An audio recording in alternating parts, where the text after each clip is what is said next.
কে?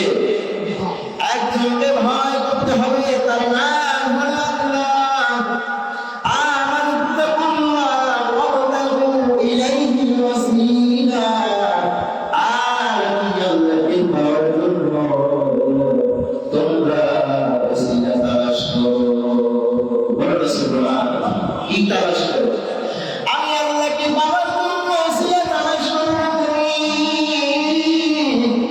আর দুনিয়ার মধ্যে আমি আল্লাহকে ভয় করবে, আর আমি আল্লাহকে পাওয়ার জন্য ওসিলা তালাশ করি। আমরা সাধারণত দুনিয়ায় যদি এমপির সাথে দেখা করতে যাই, যারা সাধারণ মানুষ আমরা আছি, এমপির সাথে দেখা করতে হয়, সরাসরি এমপির সাথে দেখা করা যাইবে না, সরাসরি দেখা করা সম্ভব নয়। এমনি ভাবে একজন মন্ত্রীর সাথে দেখা করতে যায়, সরাসরি মন্ত্রীর সাথে দেখা করা যাবে না। তেমনি ভাবে একজন প্রধানমন্ত্রীর সাথে দেখা করতে যাই, প্রেসিডেন্টের সাথে দেখা করতে যায়, সরাসরি প্রেসিডেন্টের সাথে দেখা করতে যাবে না। তেমনি ভাবে আল্লাহকে পাওয়ার জন্য, আল্লাহকে পাওয়ার জন্য আল্লাহ ওয়ালাদের সাথে মহব্বত করতে হবে। আল্লাহ ওয়ালাদের সাথে বন্ধুত্ব স্থাপন করতে হবে। ওই বন্ধুত্ব স্থাপনের মাধ্যমে আল্লাহ তাআলার সাথে আপনাকে বন্ধুত্ব করে দিবে। এই জন্য আমরা ডাক্তার দেখাতে যাই, ডাক্তার যখন দেখাতে যাই তখন ওই ডাক্তারটা কিন্তু সরাসরি ডাক্তার হতে পারে না।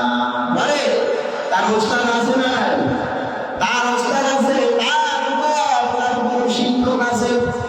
একজনের বাসায় একজন বাসায় একজন দেখেন না, যদি হতে হয় মাদ্রাসার দরকার আছে না, একজন যদি প্রফেসর হইতে পারে কলেজে যাওয়ার দরকার আছে না, কলেজে যাওয়ার যেমনি ভাবে দরকার আছে, শিক্ষকের যেমনি ভাবে দরকার, এমনি ভাবে আল্লাহকে পাওয়ার জন্য একজন আল্লাহওয়ালার সাথে থাকা দরকার আছে না।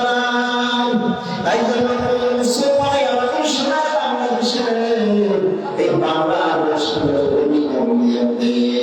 ঠিক বলে এই বাংলাদেশ এই বাংলাদেশে কোনো সাহাবীর আক্রমণ ঘটে নাই, এই বাংলাদেশে কোনো সাহাবীর আক্রমণ ঘটে নাই। ও মুসলমান, এই বাংলাদেশে কোনো নবীর আক্রমণ ঘটে নাই। যারা বসে তারা হক্কানি আলের আউলিয়া। ঠিক কিনা বলে? হক্কানি আউলিয়া জয়পুরেরা, জয়পুর হকদাররা, তারা কিন্তু ভোটে এসে আওয়ামীকে দাওয়াত দিয়েছে। ঠিক কিনা বলে? তারা মদিনায় জয়পুর রহমাতুল্লাহ আলাইহি এসে অসংখ্য আলেম ওলামাদের মাঝে দাওয়াত দিয়েছেন। তাদের মাধ্যমে আমরা দিন শিখছি এবং তাদের মাধ্যমে আমরা আল্লাহকে পেতে চাই। ঠিক কিনা বলে? এই জন্য মুসলমান বলেছে, ইয়া আইয়ুহাল্লাযীনা আমানুত্তাকুল্লাহ, তোমরা আমি আল্লাহকে ভয় করো, ওয়াবতাগু ইলাইহিল ওয়াসিলা, আমি আল্লাহকে তালাশ করার জন্য, আমি আল্লাহকে পাওয়ার জন্য তোমরা আমার খাঁটি বান্দাদের সাথে বন্ধুত্ব স্থাপন করো। সুবহানাল্লাহ। এই যে মুসলমান,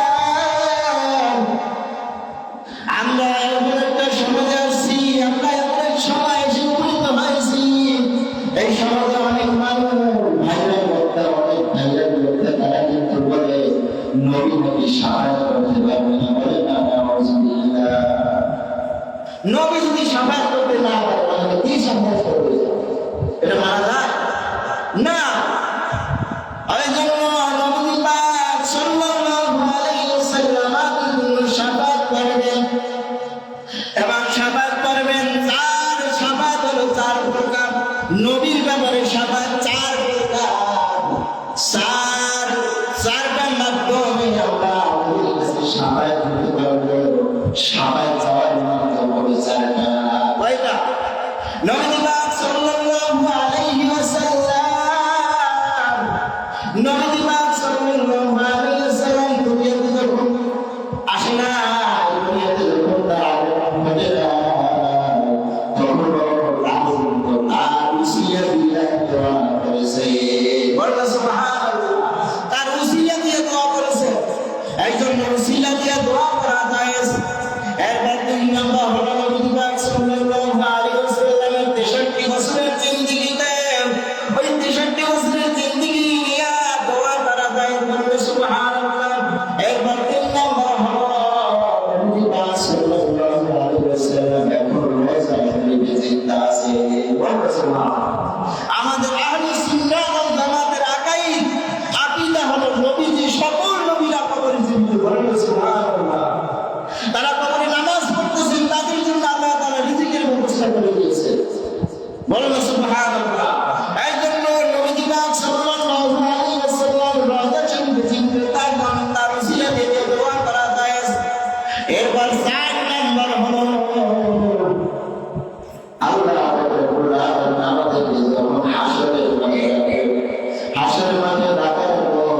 ওই দুনিয়ার সর্বপ্রথম আদম আলাইহিস সালামকে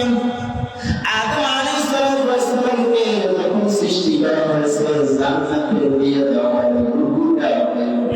তার দেহের মধ্যে যখন রূহ দেওয়া হইল, রূহ যাওয়ার পরে তার দেহের মধ্যে ভালো লাগে না। কি লাগে না? ভালো লাগে না। তারপর একবার দেয়, দুইবার দেয়, তিনবার দেয়, একবার ফিরে আসে। চারবার দেওয়ার পর, এই তিনবার দেওয়ার পরে নবী পাক সাল্লাল্লাহু আলাইহি ওয়াসাল্লামের নূর সপ্তম আসমানে একটা তারকা ছিল। ওই তারকাটা নূরের তারকা, ওই তারকাটা হলো মুহাম্মদ সাল্লাল্লাহু আলাইহি ওয়াসাল্লাম। ওই তারকাটা নূরের তারকাটা সে আমাদের আদি পিতা হযরত আদম আলাইহিস সালামের কবরে বসে বসে দিয়েছিলেন। বসে বসে যাওয়ার পর ওই মাটির গায়ের মধ্যে রূহটা যখন দিল, তখন রূহটা আর ছটফট করে না।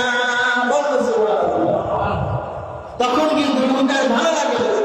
এরপর যখন হযরত আদম আলাইহিস সালামকে একটা ভুলের জন্য তাকে দুনিয়ায় পাঠিয়ে দেওয়া হয়েছে জান্নাত থেকে, এবং হযরত আদম আলাইহিস সালামকে এবং হাওয়া আলাইহিস সালামকে এই দুইজনকে একটা পাথরের উপরে ভর করে দুনিয়ায় পাঠানো হয়েছে। না পাঠানো বানাইছে না, একটা পাথরের উপর যখন পাঠাইছে, দুইজন মানুষ নিজের নিজে দাঁড়া করাইয়া পাথরের উপর দাঁড়া করাইয়া দুনিয়াকে পাঠাইল। কিন্তু কিছু দূর আসার পর, আসমান থেকে কিছু দূর আসার পর, দুইজনের পাথরের টুকরা থেকে দুইজন দুই জায়গায় বিচ্ছিন্ন হয়ে গেল। কয় জায়গায় বিচ্ছিন্ন হয়েছে? দুই জায়গায় বিচ্ছিন্ন হয়ে গেল। হযরত আদম আলাইহিস সালাম শ্রীলঙ্কার একটা পাহাড়ে তিনি পড়লেন। বললেন সুবহানাল্লাহ। ওই শ্রীলঙ্কার পাহাড়টা এখন হযরত আদম আলাইহিস সালামের পায়ের ছাপ হয়ে গেছে। বললেন সুবহানাল্লাহ। ওই শ্রীলঙ্কার পাহাড়টা এখন হযরত আদম আলাইহিস সালামের পায়ের ছাপ হয়ে গেছে। এরপর আমাদের আদি মাতা হযরত হাওয়া আলাইহিস সালামকে পাঠানো হয়েছে। তার সেই জায়গায় পড়ছে, ওই জায়গায় হলো জিদ্দা। ওই জিদ্দাকে জিদ্দার ভিতরে তাকে নেওয়া হয়েছে। বলো সুবহানাল্লাহ। এই জন্য মুসলমান ওই 303 বছর আল্লাহর কাছে কান্নাকাটি করেছে। আর শুধু কান্নাকাটি করছে, একবার উপরে আসমানের দিকে আরশের পায়ার দিকে তাকাইলেন। তাকানোর পরে দেখলেন লা ইলাহা ইল্লাল্লাহ মুহাম্মাদুর রাসূলুল্লাহ সাল্লাল্লাহু আলাইহি ওয়াসাল্লাম। ওই কালেমাটা তেলাওয়াত করার পর আল্লাহ রাব্বুল আলামিন মাফ করে দিলেন এবং বললেন, ও আমার নবী আদম, তুমি কেন কিভাবে এই কালেমাটা শিখলেন? তখন আদম আলাইহিস সালাম বললেন, আমি যখন জান্নাতে ছিলাম, আমি আরশের পায়ের সাথে দেখছিলাম, আমি জান্নাতের গাছে লাগাতে গেছি, জান্নাতের পাতায় গেছি, জান্নাতের দেয়ালে লিখে রেখেছি লা ইলাহা ইল্লাল্লাহ মুহাম্মাদুর রাসূলুল্লাহ সাল্লাল্লাহু আলাইহি ওয়াসাল্লাম। এই নবীজির উসিলা দিয়ে দোয়া করা কি জায়েজ আছে। এই জন্য হক্কানি সিলসিলা উনি যারা আছে তাদের কাছে আমরা থাকবো। ঠিক কি না? আমরা যখন ডাক্তারি করি বা যারা ফার্মেসি করি, আমরা ফার্মেসিতে সম্ভব একজন ডাক্তারের কাছে কিছুদিন থাকতে হবে। যারা ফার্মেসি ভালো দেয় তাদের কাছে কিছুদিন থাকতে হবে। তাদের সাথে দেখতে হবে সে জ্বরের জন্য কি ঔষধ দেয়, বাইরে যাওয়ার জন্য কি ঔষধ দেয়, আর মাথা ব্যথার জন্য কি ঔষধ দেয়, এইরকম ভাবে বড় বড় ধরনের রোগের জন্য কি ঔষধ দেয়, ওইটা থেকে আমি ভালোভাবে দেখতে পাই। আমি না আমি ফার্মেসি কিন্তু আমরা সরাসরি আপনাকে পাওয়া সম্ভব না। এই জন্য আল্লাহকে পাওয়ার জন্য আল্লাহ বন্ধুদের সাথে সাক্ষাৎ করতে হবে। আল্লাহ রাব্বুল আলামিন বলেছেন, আলা ইন্না আউলিয়া আল্লাহি লা খাউফুন আলাইহিম ওয়া লা হুম ইয়াহজানুন। সাবধান সাবধান, নিশ্চয় আল্লাহ পাকের নবী বলেন, এই কোনো তাদের সন্তান তারা কখনো চিন্তিত হবে না। সুবহানাল্লাহ। থাকতো তাহলে হত্যা বলতো না, তাদের কোনো ভয় নেই, তারা আল্লাহকে ছাড়া কাউকে ভয় করে না। এই জন্য আল্লাহ কোরআনের আয়াত নাযিল করে দিয়েছে, আলা ইন্না আউলিয়াআল্লাহি লা খাউফুন আলাইহিম ওয়া লা হুম ইয়াহজানুন। হে আমার বান্দারা, হে আমার বলি তোমরা, তোমাদের কোনো ভয় নাই, তোমরা নিশ্চিত, তোমরা সাবধান, কোনো কি নাই, ভয় নাই। এই জন্য ওসিলা তালাশ করতে হবে, তার কি করতে হবে? ওসিলা তালাশ করতে হবে। এরপর নবী পাক সাল্লাল্লাহু আলাইহি ওয়াসাল্লাম এর জামানায় একজন সাহাবী শিখাবত কাতাদা রাদিয়াল্লাহু তাআলা ওহদের যুদ্ধের সময় যুদ্ধ করতে করতে ক্লান্ত হয়ে গেছে। ওই ক্লান্ত শরীরে এখন একজন কাফেরকে আঘাত করে তার ডান চোখটা, চোখের ভিতর যে পাথরটা আছে, মারটা আছে, ওই মারটা ভেঙে দিয়েছে। অস্ত্রের আঘাত দিয়ে, তলোয়ারের আঘাত দিয়ে তার ডান চোখে, ওই চোখের যে মারবেনটা বের করে দিয়েছে। বলো না সুবহানাল্লাহ। তখন হযরত কাতাদা রাদিয়াল্লাহু তাআলা ওই তার ডান চোখের পাথরটা তার ডান হাতে নিয়ে নবীর কাছে আসলো, ইয়া রাসূলুল্লাহ, ইয়া হাবিবাল্লাহ, আল্লাহর নবী, আমি যুদ্ধ করতেছিলাম, এর মধ্যে কাফেররা আঘাত করছে আমার ডান চোখটা, আমি হাতে নিয়ে আসছি, দেখেন কি অবস্থা, আমার চোখটা ফিরাইয়া দেয়া। বললো সুবহানাল্লাহ, আমার চোখটা ফিরাইয়া দেয়া।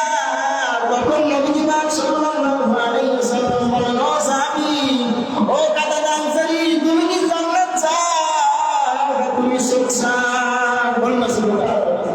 নবীর সাহাবী তারা কিন্তু চালাক ছিল, তারা বলছে, সে বলছে আমি জান্নাত চাই না, আমি সুখ চাই, যেই দুনিয়ায় থাকবো নবীকে যদি দেখতে না পারি, ওই সুখের ওই জান্নাত আমার দরকার না।